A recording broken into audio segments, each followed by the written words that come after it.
Assalamualaikum warahmatullahi wabarakatuh. Bapak Ibu berjumpa kembali ya. Kali ini saya akan berbagi informasi dan pengalaman ya terkait dengan jadwal calon guru penggerak ya. Kira-kira seperti apa nanti? Bapak Ibu yang saat ini sedang menunggu ya proses pendidikan guru penggerak mungkin bertanya-tanya ya atau ingin tahu kira-kira nanti jadwalnya seperti apa. Bapak Ibu, ini saya ambilkan contoh ya dari jadwal implementasi program guru penggerak ya di angkatan 9. Bapak Ibu nanti di angkatan 9 ya, saat ini masih berlangsung ya, terutama di modul 3.3. Bapak Ibu yang di angkatan 10 nanti juga sama akan mendapatkan jadwal seperti ini. Jadi Bapak Ibu nanti akan mendapatkan 10 modul ya.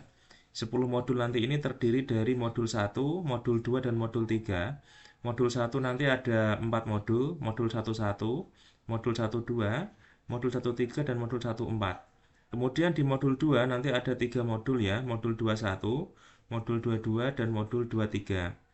Kemudian di modul 3 ada 3, yaitu modul 3.1, modul 3.2 dan modul 3.3. Bapak Ibu, saya akan jelaskan di sini bagaimana proses kegiatan pembelajaran ya, calon guru penggerak.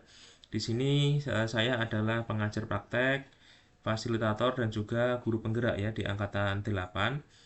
Bapak Ibu nanti akan ada pembukaan ya PGP. Nanti akan ada jadwal dari pusat, silahkan ditunggu saja ya di angkatan 10. Kemudian akan ada namanya pretest Bapak Ibu. Jadi pretest ini adalah tes wajib yang harus dilakukan oleh calon guru penggerak di awal paket modul. Jadi nanti akan ada 3 kali pretest. Pretest paket modul 1, pretest paket modul 2, dan pretest paket modul 3. Jadi di setiap awal paket modul nanti akan ada pretest. Nah, pretest ini bentuknya seperti apa? Pretest ini bentuknya adalah Bapak Ibu akan menjawab soal di LMS. Ya, kemudian waktunya sudah ditentukan oleh pusat dan itu biasanya 1 hari Bapak Ibu ya. Silakan Bapak dan Ibu pilih di 1 hari itu di jam berapa Bapak Ibu akan mengerjakan. Kemudian soalnya adalah pilihan ganda Bapak Ibu. Jadi silakan. Pretest ini bertujuan untuk mengukur kemampuan awal Bapak dan Ibu ya sebelum mempelajari modul tersebut. Kemudian, pretest ini juga menjadi syarat kelulusan Bapak dan Ibu ya. Bapak Ibu nanti harus hati-hati karena pretest ini sangat penting ya. Nanti akan nilainya muncul Bapak Ibu ya menjadi pertimbangan di dalam kelulusan. Kemudian nanti akan ada lokakarya Bapak dan Ibu. Lokakarya ini adalah Bapak Ibu nanti akan ketemu ya dengan teman-teman CGP lainnya. Bapak Ibu akan didampingi oleh pengajar praktek nanti ya bersama dengan rekan-rekan CGP lainnya. Lokakarya nanti ini biasanya berisi 3 kelompok ya. Satu kelompok itu adalah satu PP terdiri dari 5 sampai 6 CGP. Bapak Ibu nanti akan melaksanakan lokakarya. Nah, di sini saya akan uh, contohkan ya Bapak dan Ibu kegiatan lokakarya. Di sini saya bukakan Google Sheet CGP saya ya. Di sini ada galeri lokakarya Bapak Ibu ya. Nah, ini adalah contoh lokakarya.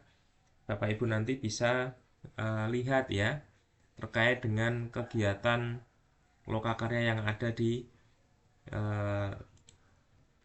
CGP sebelumnya.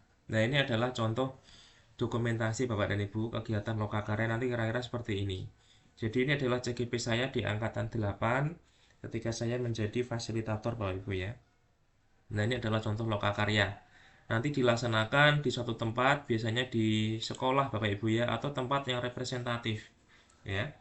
Kemudian setelah lokakarya orientasi nanti akan ada alur merdeka di setiap paket modul. Alur merdeka ini adalah singkatan ya. M itu adalah mulai dari diri dan eksplorasi konsep. Bapak Ibu nanti akan belajar ya secara mandiri di sana di LMS. Kemudian eksplorasi konsep E ini ya, eksplorasi konsep ini juga sama Bapak dan Ibu belajar secara mandiri dan diskusi ya di LMS. Kemudian ruang kolaborasi Bapak Ibu nanti akan melaksanakan kegiatan bersama-sama ya dengan CGP lainnya bersama fasilitator dan juga pengajar praktek ya. Ini sifatnya adalah 2 kali. Ruang kolaborasi hari pertama itu adalah diskusi ya. Kemudian ruang kolaborasi hari kedua adalah presentasi. Ini semuanya dilakukan secara daring Bapak Ibu ya, tatap muka maya menggunakan Google Meet. Kemudian yang berikutnya adalah D ya, demonstrasi kontekstual. Bapak Ibu nanti mempraktekkan ya hasil dari pembelajaran sebelumnya. Nanti akan ada tugas-tugas di sana Bapak Ibu ya. Dan ingat, demonstrasi kontekstual nanti ada tugas dan waktunya terbatas. Bapak Ibu jangan sampai terlambat ya mengumpulkan tugas, karena itu termasuk masuk di poin penilaian ya. Kalau mengirimkan tugasnya terlambat, maka nilainya juga akan berkurang. Berikutnya adalah elaborasi pemahaman dan koneksi antar materi. Bapak Ibu nanti akan diminta juga ya belajar kembali di LMS dan mengkoneksikan ya, koneksi antar materi. Nanti ada penjelasannya tersendiri ini Bapak Ibu ya, ini belajar di LMS juga. Kemudian terakhir adalah aksi nyata. Bapak Ibu di sini ada due date ruang kolaborasi, artinya apa? Bapak Ibu harus mengumpulkan tugas ruang kolaborasi modul 1.1 itu paling lambat ada tanggalnya ya. Silahkan perhatikan. Termasuk juga ada due date demonstrasi kontekstual, itu juga nanti ada due date-nya. Batas akhirnya, Bapak Ibu jangan sampai terlambat ya mengumpulkan. Dan terakhir adalah aksi nyata. Aksi nyata nanti ini Bapak Ibu diminta untuk membuat aksi nyata ya. Biasanya nanti dalam bentuk dokumentasi, bisa menggunakan Canva ya, bisa menggunakan video. Intinya dokumen aksi nyata tersebut didokumentasikan dan diupload juga Bapak Ibu ya, dikirimkan ya. Nanti aksi nyata ini didampingi oleh pengajar praktek. Bapak Ibu, itu adalah alur merdeka di setiap modul ya. Itu nanti juga akan berlaku di modul-modul berikutnya, hanya saja topik dan materinya berbeda-beda. Kemudian Bapak Ibu jangan lupa nanti akan ada lokakarya, ada jurnal refleksi di mingguan. Bapak Ibu juga silahkan dibuat ya jurnal refleksinya. Kemudian akan ada yang namanya pendampingan individu Bapak Ibu ya.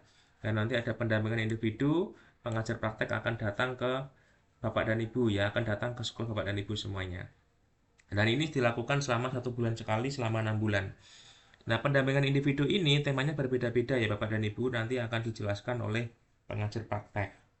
Bapak Ibu, itu informasi dari saya ya. Kemudian nanti di akhir modul Bapak Ibu akan ada yang namanya post test ya.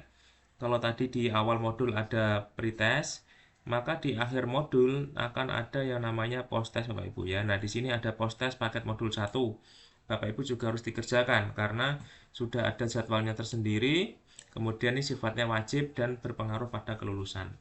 Bapak Ibu, itu informasi dari saya. Semoga bermanfaat. Jangan lupa like dan subscribe ya. Klik loncengnya biar tidak ketinggalan video terbaru dari saya. Assalamualaikum warahmatullahi wabarakatuh.